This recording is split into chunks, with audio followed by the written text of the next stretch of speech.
This is James Corbett of CorbettReport.com. And I'm James Evan Pilato of MediaMonarchy.com. Bill Gates gets the boot. We've got that story, plus Celebrite gets the hack. But first, via the mail on Sunday, James, we kind of ended last week's episode saying, oh, geez, there is a lot of rough news. 2017 is already shaping up to be pretty rough. I like this story to begin with. Not that it's ha-ha funny, but I find it's an interesting insight into what we kind of see going on all around the world, and it comes via the mail on Sunday. The vast majority of left-wing protesters arrested on suspicion of politically fueled offenses in Berlin are young men who live with their parents. The figures in a new report, which were published in the daily newspaper Bild in Germany, revealed that 873 suspects were invested by authorities between 2003 and 2013, in a decade. Of these, 84% were men and 72% were between 18 and 29. More than half of the arrests were made in the Berlin districts of Friedrichshain, Kreuzberg, and Mitte, mostly during demonstrations. A third of them were unemployed, and 92% of them still live with their parents. The figures published in the Berlin newspaper said the offenses committed against a person, in 4 out of 5 cases, the victims were police officers. In only 15% of these cases, or rather in 15% of these cases, the victims were right-wing activists. The new figures were released by the Federal Office for the Protection of the Constitution, which also notes between 2009 and 2013, the Bild report claims left-wing assassins attempted to commit 11 murders. Now, I'm glad I actually translated the original Bild story from German, because I learned that their headline was 92% of the radically left-wing ones still live with mummy. James? Well, indeed, it reminds us of that quote that has been attributed to Winston Churchill, probably falsely. If you're not a liberal at 25, you have no heart. If you're not a conservative at 35, you have no brain. Yeah, but this is just more of that left-right divide and conquer nonsense that I see being pushed out absolutely as hard as I've ever seen it in my life right now. Not just from the mainstream, but from the pseudo-supposed alternative as well. It's all about just hating and making fun of and mocking and basically trying to put down anyone who doesn't agree with you 100% on everything. And it is about hate your neighbor, not your rulers. Which is the exact opposite of what I think we need to be concentrating on. So that's the way I see this story. And I have a lot more to say about this because I really think this is probably the most important issue we're dealing with right now. And TruthStream Media has put up a couple of great videos in the past week about this, about the divide and conquer and about chaos, programmed chaos and all of this. So I will direct people to those recent videos. And you don't want to dehumanize your quote-unquote enemy, because the real enemy is not your neighbors, it's not people living with their mommy or whatever. It is the people who own and control the system. It is the banksters. It is the people at the top of the system. It is not your neighbor.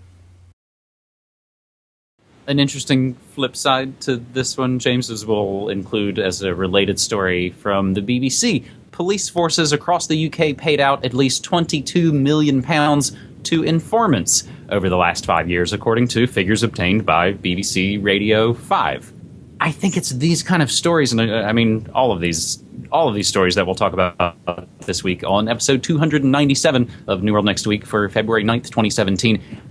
Hopefully try and get at the heart, or at least strike at the root and look at kind of deep state politics of what really goes on behind the scenes, of how this divide and conquer has been going on and on and on. And James, I think, unfortunately, in some ways it still hits on the purge meme that I have been talking about for the better part of the last year or so. Hate thy neighbor. It is, seasons don't matter anymore. We talked about the summer of rage. It turned into the fall. It just continues on and on and on.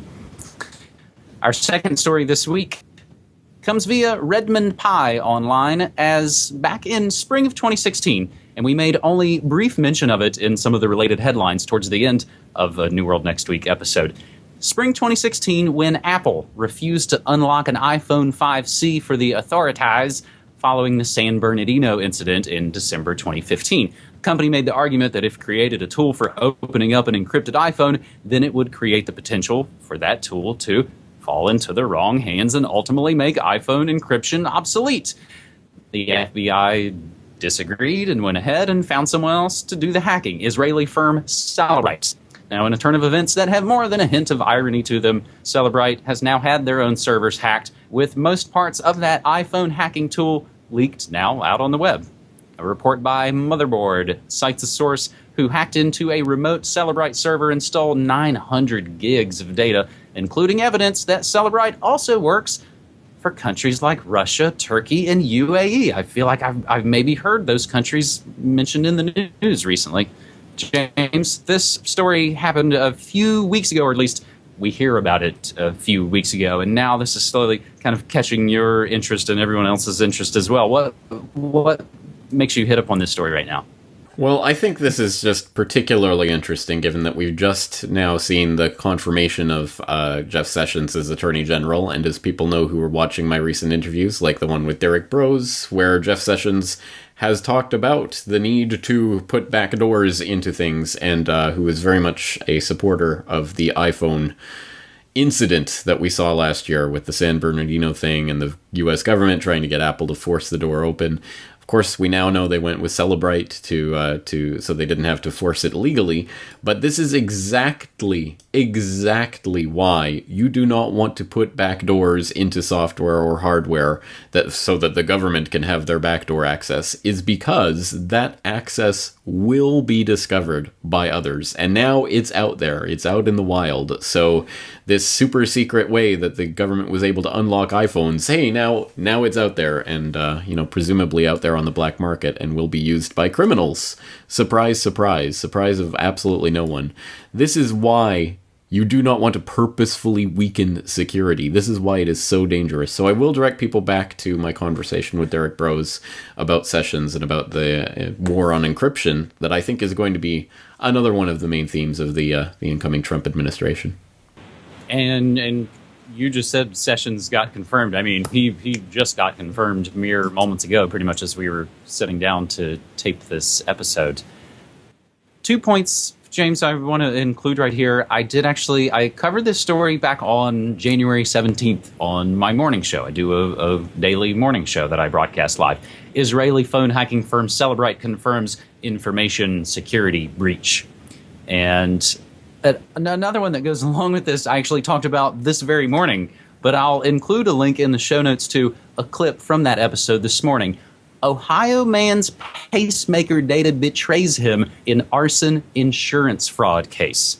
It's a really interesting story about, obviously, a guy tries to burn his house down, but the data on his heart says a different story about what may have actually happened. I think it goes along with that story of the hot tub smart meter data being used as evidence in a murder trial. And these are the stories now of, James, things that we've talked about for 7+ years on New World Next Week, have not only grown and hatched, it's sort of they're having their offspring, and we're seeing these stories now play out in court, and they even become just sort of part of the mundane background, and of course it's also massively precedent setting as well.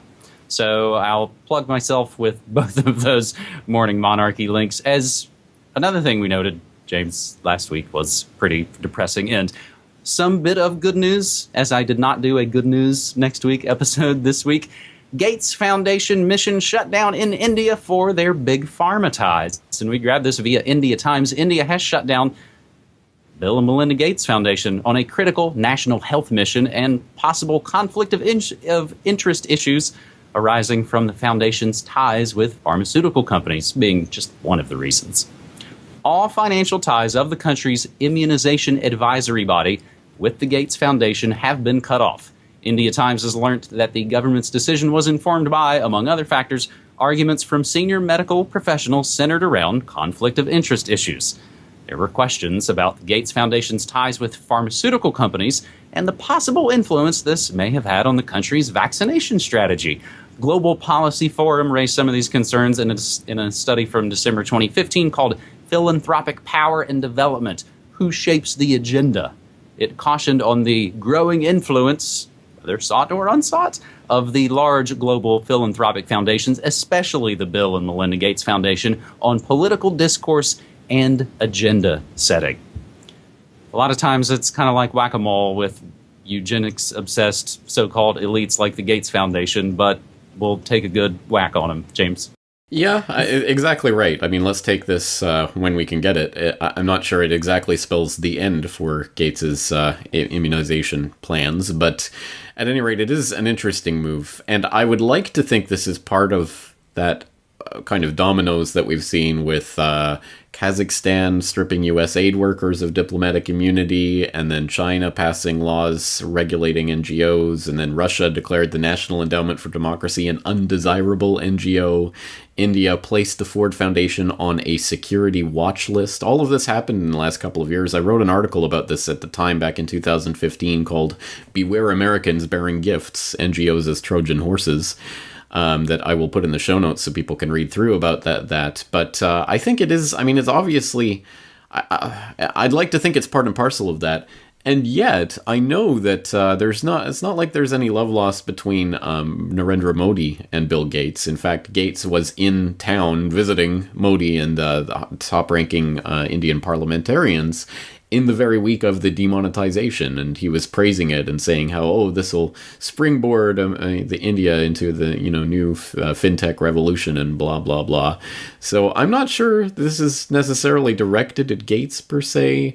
I think there may be obviously different organizations that are involved in putting pressure on the government to try to dissociate themselves with the Gates Foundation for a number of reasons. And as you say, let's take it for the victory as it is, but it's obviously not the final victory. You make so many good points there, and I think just maybe the closing note on all of this that goes through the stories of the informants and the divide and conquer and the hacks and all of it.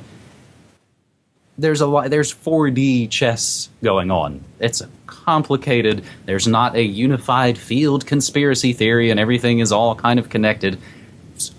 4D chess going on, and essentially they want us to all kind of just play checkers and think it's all that simple, and that it is just kind of black and white.